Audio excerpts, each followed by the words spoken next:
আরজিকর কাণ্ড নিয়ে যখন সারা রাজ্যের বিভিন্ন সংগঠন, বিভিন্ন দল বা বিভিন্ন শাখা তারা পথে নেমেছে, তখন দেখা গেল কৃষ্ণনগরে বিএসএনএলের পক্ষ থেকে কৃষ্ণনগর পোস্ট অফিস মোড়ে বিক্ষোভ শুরু করলো।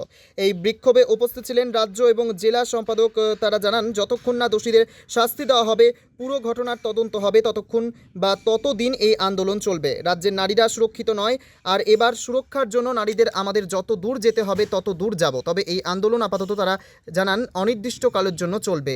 এর থেকেও বড় আন্দোলনের পথে তারা নামতে পারে যদি না পুরো ঘটনার তদন্ত হয় এবং দোষীদের শাস্তি দেওয়া হয়। পৃথিবীর 3 ভাগ জল 1 ভাগ স্থল, তাই পানীয় জলের অভাব নেই। কিন্তু বিশুদ্ধ পানীয় জল একটাই, বৃষ্টি অ্যাকোয়া। প্রতি ফোঁটায় আনে তৃপ্তি, মেটায় তেষ্টা। বৃষ্টি অ্যাকোয়া, বিশুদ্ধ পানীয় জল। গোটা ভারতবর্ষ জানে আরজিকর হসপিটালে গত 9 তারিখে 8 তারিখ রাতে যে ঘটনা ঘটে গেছে, 9 তারিখে আমরা মিডিয়ায় প্রথম জানতে পারি এবং সরকারের যে চেপে দেওয়ার একটা ফন্দি ছিল সেটা বানচাল করে দিয়ে গোটা ভারতবর্ষের মানুষ, পশ্চিমবাংলার মানুষ নেমেছে রাস্তায় জাস্টিস চাওয়ার জন্য। যে একজন মহিলা চিকিৎসকের নিরাপত্তাহীনতা নিয়ে আজকে আমরাও সেই বিষয়টা নিয়েই প্রতিবাদে রাস্তায় নেমেছি।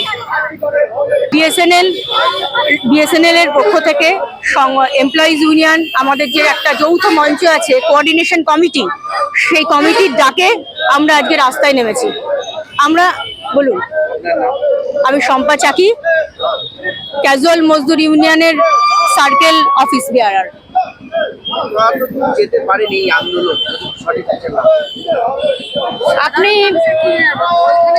আপনি আমার এই দেখে নিন, এই পোস্টারটা দেখে নিন। মাননীয় মুখ্যমন্ত্রী বলছেন, তিনিও দাবি করেছেন যারা দোষী তাদের মৃত্যুদণ্ড বা কিছু দাবি করেছেন। কার কাছে দাবি করছেন তিনি? প্রথম কথা, তিনি ভুলে গেছেন তিনি একজন মহিলা। প্রতিবার পশ্চিমবঙ্গের বুকে প্রতিবার মহিলাদের উপর যে অন্যায় হয়েছে উনি প্রতিবার ধামাচাপা দিয়ে দিয়েছেন। কখনো বলেছেন হাঁটুর উপর মেয়েরা স্কার্ট পরে, কখনো বলেছেন প্রেম প্রীতি ছিল, কখনো বলেছেন এটা ওটা, এই করে আর চলবে না। যতক্ষণ এই অন্যায়ের প্রতিবাদে যারা দোষী, প্রকৃত দোষী, তারা শাস্তি না পাচ্ছে, দৃষ্টান্তমূলক শাস্তি না পাচ্ছে, ততক্ষণ পর্যন্ত আমাদের এই অবস্থান, বিক্ষোভ, ধর্ণা চলতে থাকবে। যদি মুখ্যমন্ত্রীর ক্ষমতা থাকে আমাদের অ্যারেস্ট করবেন, আমাদের অত্যাচার করবেন, আমাদের বাড়িঘর ভেঙে দেবেন, আমাদের কর্মস্থলে এসে আমাদের পেটে লাথি মারবেন, কিন্তু আমরা এর থেকে সরবো না। একজন মহিলা হিসেবে আমার এখানে প্রতিবাদ থাকলো। আমি শম্পা চাকি, আমি ক্যাজুয়াল মজদুর ইউনিয়নের একজন অ্যাসিস্ট্যান্ট ডিস্ট্রিক্ট সেক্রেটারি। আজকের এই কর্মসূচি আমাদের আরজিকর হসপিটালে যেটা হয়েছে ইতিমধ্যেই সারা ভারতবর্ষ কেন সারা বিশ্বও জানতে পেরে গেছে। আজকে এই যে কর্মসূচি চলছে দিকে দিকে সারা পশ্চিমবঙ্গে, বিশেষ করে গতকাল ইস্টবেঙ্গল মোহনবাগান যারা তাদের যে সমর্থক আছে একত্রিত হয়েছে, সেখানেও পুলিশের লাঠিচার্জ। স্বয়ং মুখ্যমন্ত্রী ভয় পাচ্ছে, তাই তিনি বাংলাদেশের উদাহরণ সামনে টেনে আনছে।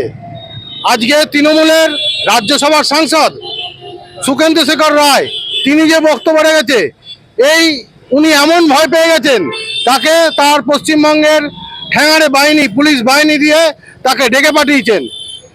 এবং বিশিষ্ট চিকিৎসক ডক্টর কুণাল সরকার, এরা কেন এর প্রতিবাদ করেছে? প্রত্যেকের যারা প্রতিবাদ করছে তাদের কণ্ঠরোধ করে দেওয়া হচ্ছে।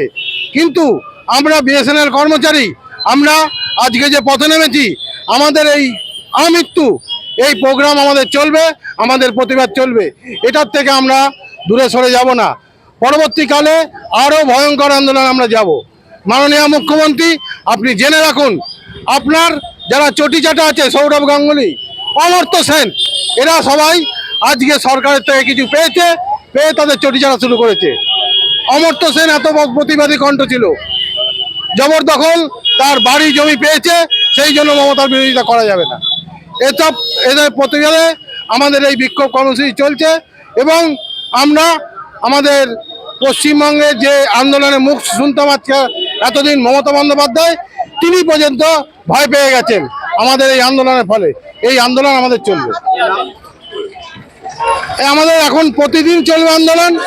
এরপরে আমরা আরো ভয়ঙ্কর আন্দোলনে নিয়ে যাব। আমার নাম বিশ্বনাথ কর, আমি এমপ্লয়িজ ইউনিয়নের জেলা সম্পাদক।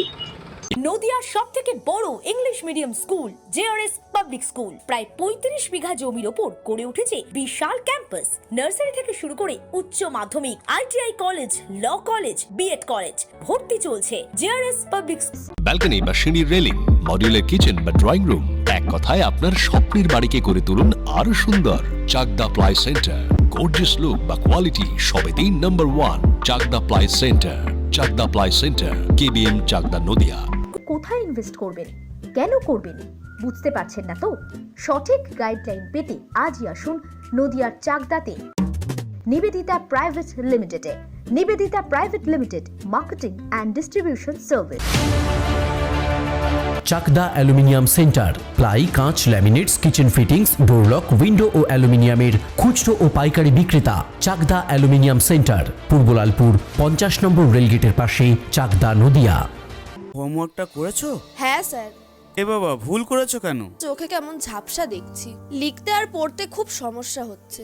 চাকদার মডার্ন অপটিক্স থেকে ভালো চোখের ডাক্তার দেখিয়ে নাও। প্রতিদিন প্রকৃত চোখের ডাক্তার ও দৃষ্টি বিশেষজ্ঞ মডার্ন অপটিক্স, চাকদহে। স্যামসাং, জিও, রিয়েলমি, নদিয়ার একমাত্র অথরাইজড ডিস্ট্রিবিউটর ঘোষ কমিউনিকেশন, থানার মোড়,